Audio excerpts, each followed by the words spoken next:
മക്കളെ. അപ്പോൾ എൻ്റെ കുട്ടികളുടെ എല്ലാവരുടെയും എക്സാം ഒക്കെ കഴിഞ്ഞ് ഫുൾ വെക്കേഷൻ മൂഡിലൊക്കെ ആയിരിക്കും നിങ്ങൾ ഇരിക്കുന്നുണ്ടാവുക അല്ലേ? അപ്പം ഈ ഒരു എക്സാം കഴിഞ്ഞ സമയത്ത് നമ്മളെല്ലാവരും പല കാര്യങ്ങളും മനസ്സിലാക്കിയിട്ടുണ്ടാവും, പല ഡിസിഷൻസ് എടുത്തിട്ടുണ്ടാകും. പ്രത്യേകിച്ച് നമ്മുടെ ഈ ലാസ്റ്റ് മിനിറ്റ് പ്രിപ്പറേഷൻസ് ഒക്കെ ചെയ്ത ആൾക്കാരാണെന്നുണ്ടെങ്കിൽ പല ആൾക്കാരും ചിന്തിച്ചിട്ടുണ്ടാവും, ഇനി നെക്സ്റ്റ് ഇയർ ഞാൻ ഒരിക്കലും ഈ രീതിയിൽ പഠിക്കില്ല, ഞാൻ സ്റ്റാർട്ടിങ് മുതൽ തന്നെ എന്തായാലും പഠിക്കും, അങ്ങനെയാണെങ്കിൽ എനിക്ക് ഈ ലാസ്റ്റ് മിനിറ്റിലുള്ള ടെൻഷൻ എടുക്കേണ്ടി വരില്ല. അങ്ങനെ ചിന്തിച്ച ഒത്തിരി മക്കളുണ്ടാകും. അല്ലെങ്കിൽ കുറച്ചുകൂടി നേരത്തെ പഠിച്ചിരുന്നെങ്കിൽ എനിക്ക് കുറച്ചുകൂടി നല്ല മാർക്സ് വാങ്ങിക്കാൻ പറ്റുമായിരുന്നു എന്ന് ചിന്തിച്ച ആൾക്കാരുണ്ടാകും.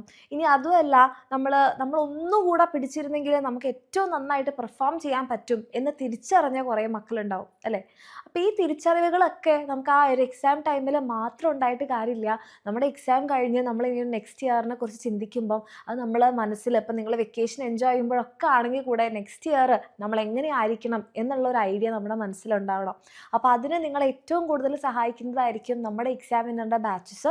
അപ്പം നിങ്ങൾ പലരും തന്നെ നമ്മുടെ എക്സാമിനറിൻ്റെ ക്ലാസ്സുകളൊക്കെ കണ്ടിട്ട് എക്സാം എഴുതി നല്ല അടിപൊളിയായിട്ട് മാർക്സ് വാങ്ങിച്ച ആൾക്കാരായിരിക്കും. അപ്പോൾ അങ്ങനെ നമ്മുടെ എക്സാമിനറിൻ്റെ ക്ലാസ്സുകൾ നിങ്ങൾക്ക് ഏറ്റവും കൂടുതൽ യൂസ്ഫുൾ ആയിട്ടുണ്ട്, അത് ഏത് രീതിയിലാണെന്നുള്ളത് നിങ്ങളൊന്ന് കമൻറ്റ് സെക്ഷനിൽ അറിയിക്കുക.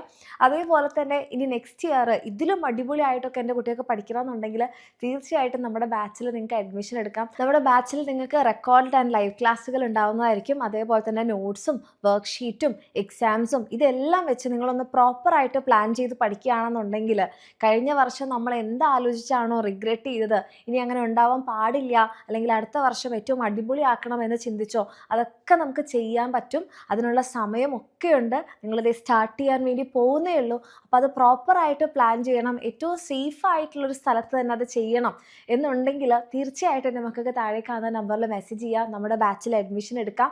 ഓക്കെ, ലേറ്റ് ആവും തോറും നമ്മൾ എന്താണ്, ഓണപ്പരീക്ഷ കടന്നു പോകും, ക്രിസ്മസ് പരീക്ഷ കടന്നു പോകും, പിന്നെ അങ്ങനെ ഓരോ പരീക്ഷകളായിട്ട് കടന്നു പോകും. പക്ഷെ നമ്മൾ ആഗ്രഹം മാത്രം അവിടെ ഉണ്ടാവും. അപ്പോൾ ഏറ്റവും ബെസ്റ്റ് ആയിട്ടുള്ളൊരു ഡിസിഷൻ ഏറ്റവും ബെസ്റ്റ് ആയിട്ടുള്ളൊരു ടൈമിൽ തന്നെ എടുക്കുക.